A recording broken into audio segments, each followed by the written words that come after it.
ಆತ್ಮೀಯ ಯೂಟ್ಯೂಬ್ ವೀಕ್ಷಕರಿಗೆ ನಮಸ್ಕಾರ. ಮಾಹಿತಿ ನಿಮಗಾಗಿ ಯೂಟ್ಯೂಬ್ ಚಾನಲ್ಗೆ ತಮ್ಮೆಲ್ಲರಿಗೂ ಸ್ವಾಗತ.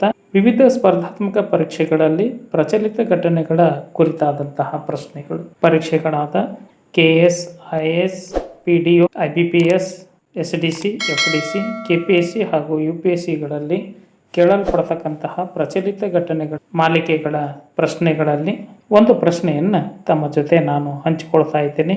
ಪ್ರಶ್ನೆ: ಚಿಂದು ಯಕ್ಷಗಾನಂ ಯಾವ ರಾಜ್ಯದಲ್ಲಿ ಪ್ರಸಿದ್ಧಿಯನ್ನು ಪಡೆದಿದೆ? ಎ. ಕೇರಳ, ಬಿ.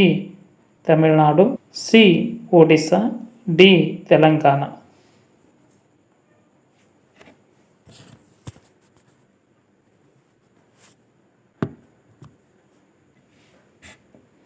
ಇದಕ್ಕೆ ಸರಿಯಾದ ಉತ್ತರ ಡಿ. ತೆಲಂಗಾಣ. ಕಾರಣ: ಪುರಾತನ ಕಾಲದಿಂದಲೂ ತೆಲಂಗಾಣ ರಾಜ್ಯದಲ್ಲಿ ಚಿಂದು ಯಕ್ಷಗಾನಂ ರೂಢಿಯಲ್ಲಿ ಇದ್ದು ಇಂದಿಗೂ ಪ್ರಸಿದ್ಧಿಯನ್ನು ಪಡೆದುಕೊಂಡಿದೆ. ಕರ್ನಾಟಕದಲ್ಲಿ ಇರುವ ಯಕ್ಷಗಾನದ ಸ್ವರೂಪವನ್ನೇ ಹೋಲುವ ಇದರಲ್ಲಿ ಜಿಗಿತದ ಪಟ್ಟುಗಳು ಸಹ ಇರುವುದು ವಿಶೇಷ.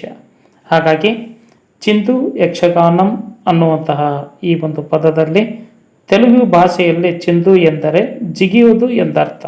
ಇದಕ್ಕಾಗಿ ಈ ಕಲೆಗೆ ಚಿಂದು ಯಕ್ಷಗಾನಂ ಎಂಬ ಹೆಸರನ್ನು ಪಡೆದುಕೊಂಡಿದೆ. ಭಾರತೀಯ ಭಾಗವತದ ಕಥೆಗಳಲ್ಲಿ ನಾಟ್ಯ, ಜಿಗಿತ ಮತ್ತು ಸಂಗೀತಗಳಿಂದ ಇದನ್ನು ವ್ಯಕ್ತಪಡಿಸಲಾಗುತ್ತಿತ್ತು.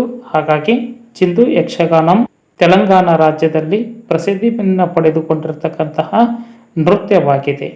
ಈ ಒಂದು ಮಾಹಿತಿ ತಮಗೆ ಹೇಗೆ ಅನ್ನಿಸ್ತು ಅನ್ನೋದನ್ನು ಕಮೆಂಟ್ ಮೂಲಕವಾಗಿ ಫೀಡ್ಬ್ಯಾಕ್ ಕೊಡ್ಬೋದಾಗಿತ್ತು. ಫಸ್ಟ್ ಟೈಮ್ ಮಾಹಿತಿ ನಿಮಗಾಗಿ ಯೂಟ್ಯೂಬ್ ಚಾನಲ್ ವೀಕ್ಷಣೆ ಮಾಡ್ತಾ ಇದ್ದರೆ ಸಬ್ಸ್ಕ್ರೈಬ್ ಬಟನ್ ಮೇಲೆ ಕ್ಲಿಕ್ ಮಾಡಿ ಬೆಲ್ ಐಕನನ್ನು ಒತ್ತಿ.